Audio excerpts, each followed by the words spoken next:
আমাৰ দোকানত এটা নতুন বস্তু আহিল আগতে বিক্ৰী কৰিছিলোঁ সেইটো আগতে ধৰক চাইনিজ মাল আছিল এবাৰ ব্ৰেণ্ডেড পিজিয়নৰ এখন চাৰ্জিং ফেন আহিছে এই চাৰ্জিং ফেনখন কেনেকুৱা আপোনালোকৰ মাজত মই আনবক্সিং কৰি দেখুৱাম কেনেকুৱা কি চিষ্টেমত চলে তো পেকেটত আহিল ধুনীয়া এইখন আপোনাৰ আহিছে চাৰ্জিং ফেন তাত চাৰ্জ দিব লাগে চাৰ্জ দিলে আপোনাৰ ইয়াত আপোনাৰ USB পোৰ্টৰ জায়গা আছে আপোনাৰ 3 টাইপ C আৰু আপোনাৰ এইটো লাইটৰ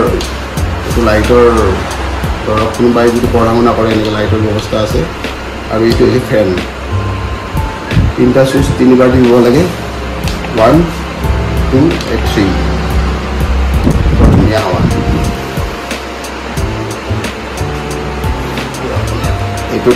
এইটো লগত দিছে আপোনাৰ এইটো USB পোৰ্টডাল দিছে তাত আপোনাৰ ঘৰৰ মোবাইলৰ যিটো চাৰ্জাৰ আছে চাৰ্জাৰত লগাই আপুনি ফেনখন চাৰ্জ দিব পাৰিব একে মোবাইলৰ দৰে এতিয়া আপোনাৰ এনেকুৱা MRP আছে বহুত কিন্তু বৰ্তমান এইটো সেল প্ৰাইচ 1300 টকা 1300 কাৰোবাক লাগিলে যোগাযোগ কৰিব পাৰে ধন্যবাদ